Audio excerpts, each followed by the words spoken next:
What I'm doing today. I'm trying to be in a good mood. It is what it is. We got the thumbnail from that. Here we go. All right. Ladies and gentlemen, another day, another horrible realization of what's going on in my life. Welcome to the stream, everybody. We are going to be listening to the author published by Chad Daybell's company, Meadow Creek, Spring Creek, frick it. Something to that degree. Today is the day that we're going to listen to Julie Rowe. Now, again, I actually did know the name of Julie Rowe. And yeah, it's interesting because my mom had been reading her book from Julie Rowe for a long time. And basically what I saw is that she was starting to, I think she was buying I don't know how many books Julie Rowe has had. I'll probably do some research later today or something just to kind of know, but I remember her reading her books and bringing her up a while ago. So this is not a new name for me. Chad Daybell, all of that stuff, brand new. Julie Rowe, I had heard. And Julie Rowe is the connection from Lori to Chad also, just so we're all aware. So she's a big deal in that way. She's a connecting piece here. So with that being said, we're going to get to this interview. You know that Julie Rowe was also in our Netflix documentary. Well, I'm not going to say our. The Netflix documentary that was hijacked, let's put it as simple as I can, and made into a different story. She was in it, and that was the first time I ever heard her speak. And just from that small little interaction, I was not a fan. So we're going to jump into this, get the swear barrel ready. I will try to keep myself calm, but I don't know if I can. So let's see what's going on. Nate's got us again. Holy crap, bro. June 5th. That's insane. Okay, you said that. Okay, unedited. Wow. Could you just say and spell your name? Yeah. Julie Rowe, Julierowe. And how would you describe your relationship with Chad? Former friend, current friend, business acquaintance? Former friend and business acquaintance. He was my publisher. So why are you here today, Julie? Because part of my mission that I agreed to premortally before I came to Earth was to warn and testify of a lot of things, including exposing darkness on every level, layer, realm, and dimension. And I see darkness in this story. Very hard to talk about. So I appreciate the time you're giving. And I hope people understand that this emotion is because I care deeply about the people involved in it. Everyone from Chad and his family, Lori and her family, even though I never met Lori, and all the parties involved, including millions of people who have been exposed to this energy as a result of all the news that's gone out on it. It's affected millions of people on both sides of the veil. And I made premortal covenants to testify of truth at all costs and to let people know that what has happened with Chad and Lori is not okay.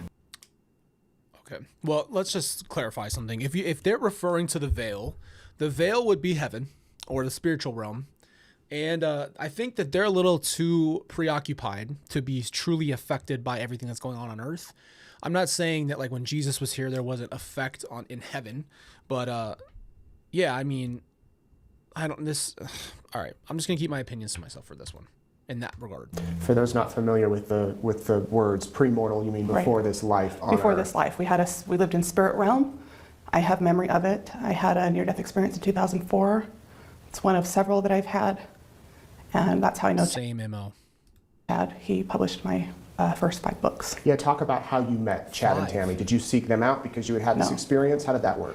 No, so I was shown in dream and vision, and during my near-death experience, I was told in 2004. Shout out to Christina. She donated to the swear jar already. She knows it's coming. It's in a negative balance. The other side of the veil for 2.5 days. I was essentially in a comatose state. So you were dead? I was not dead. I was still alive, but I was asleep. According to the hospital records, I was in a comatose What happened? state. My heart was still beating. Were you in an accident or? No, I was later diagnosed with Lyme disease and Epstein-Barr, but I didn't have doctor's confirmation on that for 8 years. Oh, wow. So just very, very sick. Very sick in the hospital. Your spirit left your body. Yeah. And you were in the spirit world. Yeah, for 2.5. So, okay, let me just give you some, let's go back to, let's rewind. So in the LDS religion, the whole premortal existence means that before you came to earth, you knew what you were going to do. You chose your family, you chose your mission, you knew how you were going to go through with it, and then you're veiled to forget your premortal existence, and then you're born. The LDS church as a whole, from what I remember, never ever says you can come back and back over and over. So I just want to distinct that. But from what I remember, that's what they believe, is that you chose this life. Exactly where you are, what happens to you, there's certain agreements that you make. And so that's what she's referring to when she died, or whatever state she was in, just like with Chad, their veil was lifted, so they remember everything. And that's a big deal, because that's what this is the spider bite in their lore, okay? This is the Spider-Man, Peter Parker getting bit and turning into the superhero. That is their moment, is that they said that they almost died and had a near death, and then they woke up spiritually. So I just wanted to put that in context really quickly, just so, because a lot of this is going to probably be spiritual. Days. And that's what happened there.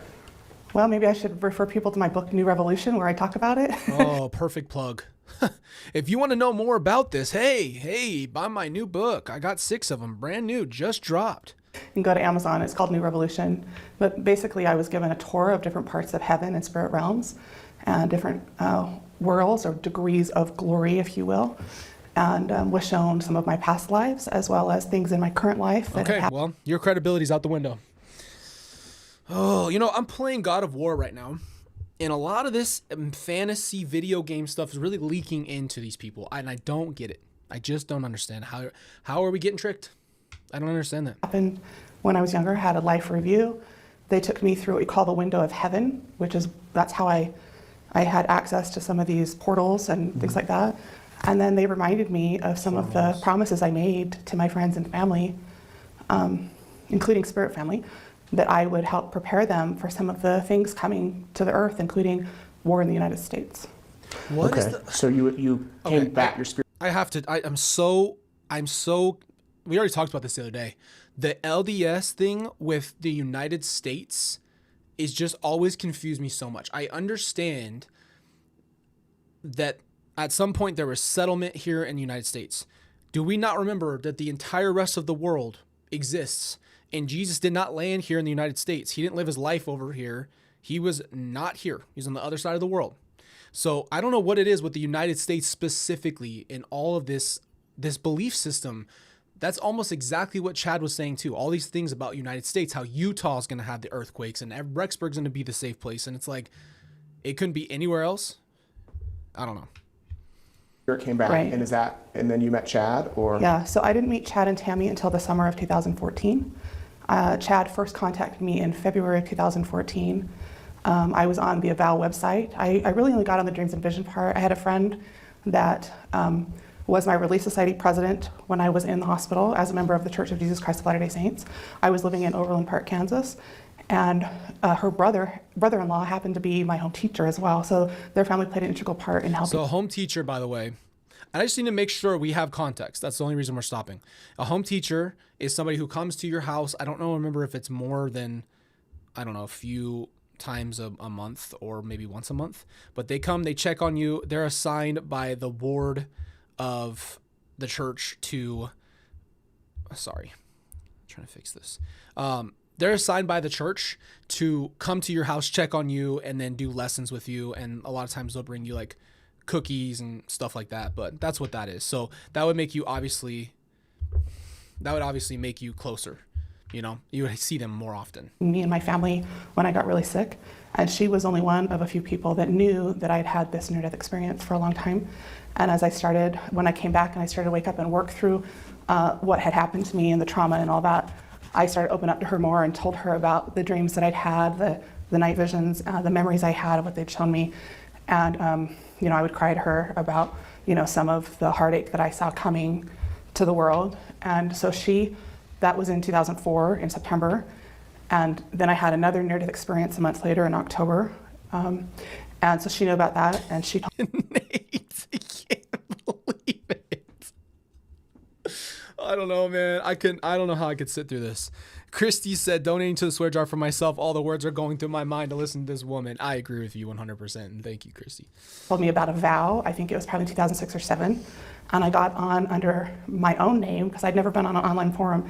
And then I posted just a few things, but I quickly realized that to be in my own name would not be good because of how people treat you online. And so I quit posting.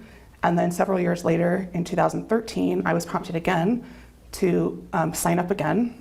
There's a long break there where I wasn't on there. Prompted would mean felt like you were supposed to do something by like the spirit.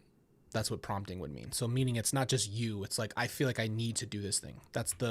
I'm just giving you kind of language. Mm-hmm. And I never really looked at anything else on there. I knew it was like a prepper site where you could find things about solar and Dutch oven cooking and stuff, you know. Food storage. Yeah, and because of what I saw coming, I've always been into food storage because I was raised that way in the church in my family, but I'm not like an extreme prepper, right? I don't consider myself a prepper. In fact, that term bugs me because I think it's like too extreme. But because I was... That's what's too extreme? Okay. What's okay? It's good to see you. feeling very lonely about what I was experiencing. It was nice to read other people's dreams and visions who had been shown similar things, and I had additional witnesses. And so this friend of mine, knew that, and she gave me a couple of books as well, Sarah Monet's book and some other books, of people that had had experiences, and that really helped me early on. So then in 2013, so when I had my near-death experience, I was told that I was to share my story through a book and speaking publicly in about what they said 9 Earth years, and I was laughing at the 9 Earth. What's a 9 Earth year? Earth years, because my husband's like, if you say 9 Earth years, you sound like a weirdo. And I said, well, that's what they said to me, because there's a lot of other planets in the galaxy. Okay. I wonder I would love to know. NASA needs you. We got to get you to NASA. We got to get these guys. These guys are seeing these other planets. We're jumping through portals. We got to get somebody over there, and let's get this thing popping. I'd like to know what these other planets look like. I'd like to visit. I'd like to see it. And this is planet Earth. And they said planet Earth. Mm-hmm. And so I then was told in October of 2013, I had a severe adversarial attack. That's just kind of what I experienced since I woke up from my near-death experience.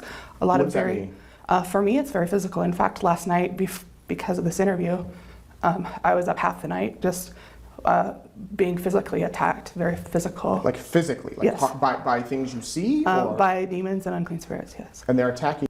Okay, so if you are being absolutely attacked by unclean spirits, if you were LDS, you would know that you should have the ability to pray against those things. The LDS was, remember Lori said, hand to the square and get that rid of that. But if you're Christian, you also know that through power of God, you would go looking for a way to combat those things. So, yeah, whatever. I can sometimes see them. Usually I feel them, and they'll choke me, sit on me, squeeze me. Okay.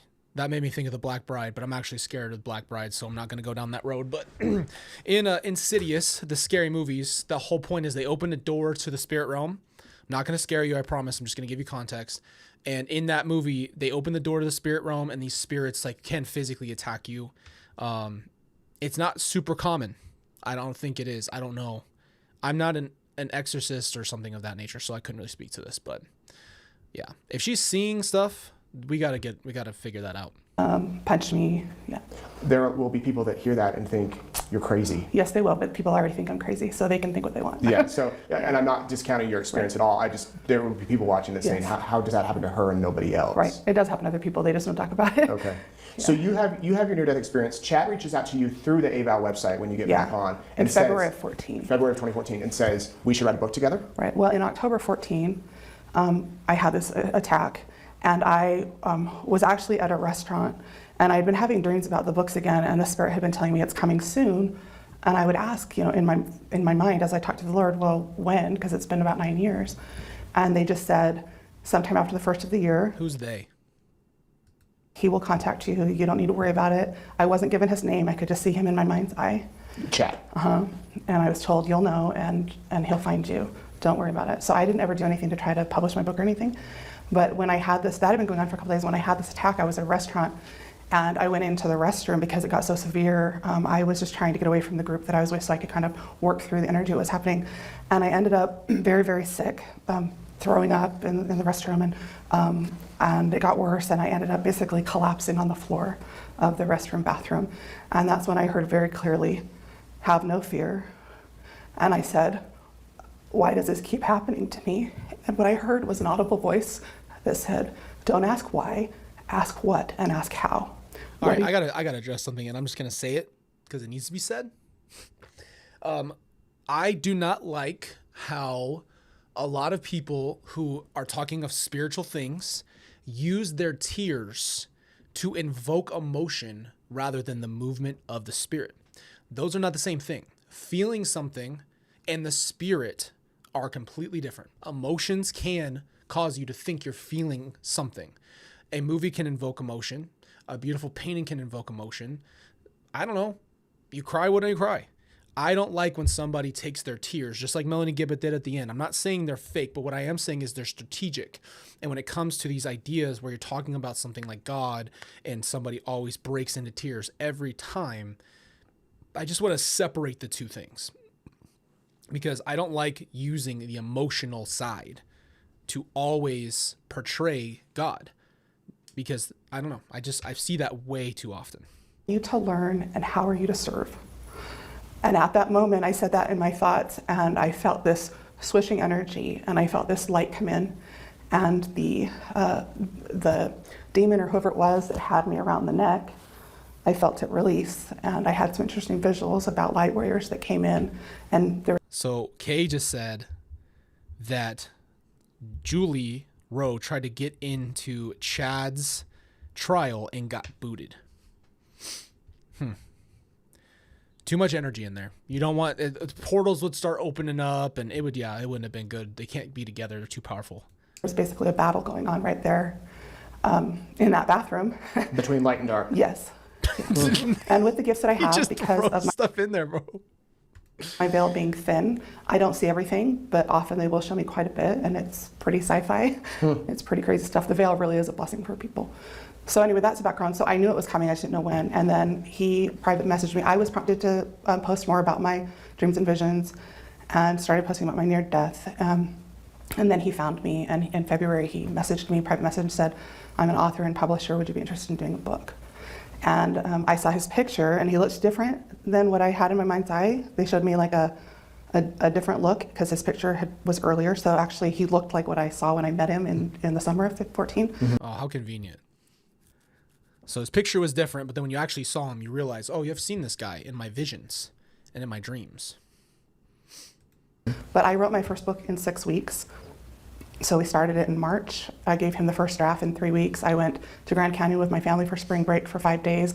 He did initial edits, and it went to press 3 weeks later after that. And so it went to press in April of 14 and came out early to mid-May of 14. I didn't meet Tammy and their kids and Chad in person until July of 14. So later in that summer. Provo, because they were living in Springville. I met them in Provo. What was Chad like? What was his family like? Very nice.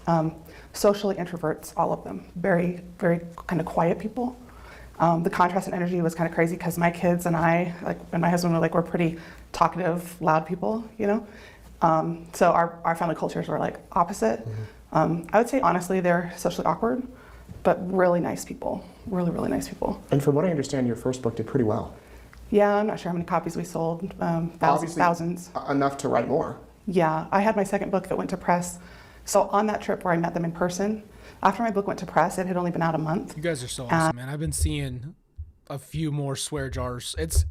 I've been doing good, but we're in a negative balance, because yesterday I went the frick off. Thank you, Sarah and Mary. Oh my gosh, no! Why does this keep happening to me? What I had in my mind's eye, thousands. Enough to write. Anymore. And after I did a radio show on Mills Crenshaw and told everybody that, literally the next day I got a message from the other side of the veil, and they're like, "Hey, there's another book." And I was like, "Are you kidding me?" And so I took a lot of flack for that, because I told everybody I'm only doing one book, and then I said, "Oh, I have another one," you know? Yeah. So people are like, "Oh, she just wants to be famous." I'm like, no. See, this is how it goes. It's always so interesting that the spirit is so what's the word? The spirit for them. And I'm not going to try to put Julie Rowe in the same exact category, but a lot of the beliefs are as tight as you can get, tighter than two rocks put together. But she wasn't in the group exactly. But it's so convenient that every time the spirit comes around, it's something to do for you. That's just always seems to be the case. With communication, they only tell you what you need to know when you need to know it to get to the next level of your progression or your place in your plan or to help or whatever. And I wouldn't have been open to it anyway, right? And so then I opened my heart and I was like, okay, Lord, if you want me to do another one, I will.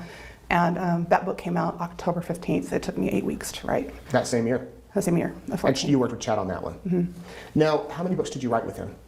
Well, I did I have to add them up again. I think it's 5. A Greater Tomorrow, The Time Is Now, From Tragedy to Destiny, my biography, which was Rising Above the Flames, and then we did podcast books. And we started to transcribe the podcast on Julie Rowe Show, and we got one of those out. Chad didn't have the funding. We'd only sold, maybe 1,000 of them, and we just decided it wasn't worth putting them in print. We just did the ebooks on them. What happened with your relationship with Chad? So, who's buying the books, please? Is it all LDS members who just think that there's more out there that they don't know? That's all I want to know is like who was in this realm of purchasing this stuff. It was a gradual drifting apart. We finished publishing my book in the summer of 2017. And then we did the podcast book shortly after that. It was kind of going on simultaneously. And we didn't have any more books. And I had been shown in vision and told at that time that the actual title of my biography that would come out and go more worldwide, or at least in the United States, was going to be a different title. And it was called Gifted for a Purpose. And Chad turned that title down. Actually, Eric Smith came up with that title. And I was told very clearly, this is the book. This is the title, and there are certain things in it. Chad wouldn't include certain things in the biography. They always did the design covers, but the first 2 books I saw in vision, and then he found the pictures on the internet and presented them to me, and I said, yeah, that's it. So there were some really good experiences on a spiritual level with him. With Rising Above the Flames, I didn't have the experience. He saw it in vision, he picked it out. Tammy designed it, presented it to me, and I really didn't care for it. It's got this big eye on it, but the Spirit said, this is what it's supposed to be right now. Just let this go out, and then later on, I had envisioned what the other title of the book would be on the other cover. Does that make sense? Yeah. And so I was new, this isn't the real biography, But it took a year and a half to write that. Eric Smith helped write it. Eric's the one that does the podcast with me on Julie Rowe Show and Eyes Open. So I don't know where I'm going with that. So you worked with Tammy. I mean, if she was designing it, yeah. And did you have a good relationship with her? Oh, Tammy and I were great friends, yeah. I wasn't as close to her as I was Chad because Chad worked on the writing side with me and the editing. I only talked to Tammy on the phone maybe half a dozen times. And we would text here and there, but again, she's an introvert. She doesn't text her. I was chalked it up to that. She was pretty shy. When I came to Springville, because they moved to Rexburg in 2015, and Chad called me up right after he had the vision of moving to Rexburg. I know that whole story and how that all happened, and I can vouch that how he wrote it in his book is what he told me before he told anybody else. What did he tell you? He called you one day and said? He was still in Idaho with their family vacation and called me and he said, I was just at the gas station and I got this visual and I heard, on the other side of the bell that I'd be moving to Rexburg soon. Place Fairchild said the courtroom didn't have enough chairs for Julie. Didn't have enough chair for Julie. She only takes one, but all the demons that follow her would take up half the room. I was like, really? I said, so how's Tammy going to feel about that? And he goes, well, she's not going to like it. I mean, they're both from Springville, Utah, born and raised. They met in Springville. They fell in love in Springville, And he was pretty confident that in time, when it was right, the Spirit would work upon her. And in no way are we making fun of the fact that there's not some kind like a demonic attacks. Here's my problem. I don't think you're being demonically attacked because you're a saint.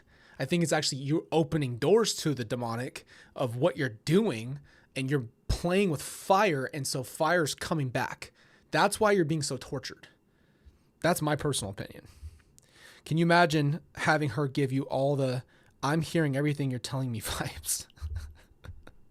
Heart, and if they were supposed to move, they would move. And that is what happened. She struggled with it. But I talked personally to Tammy about it, and she had her own witness from the Spirit. She wasn't just doing what Chad said when they went to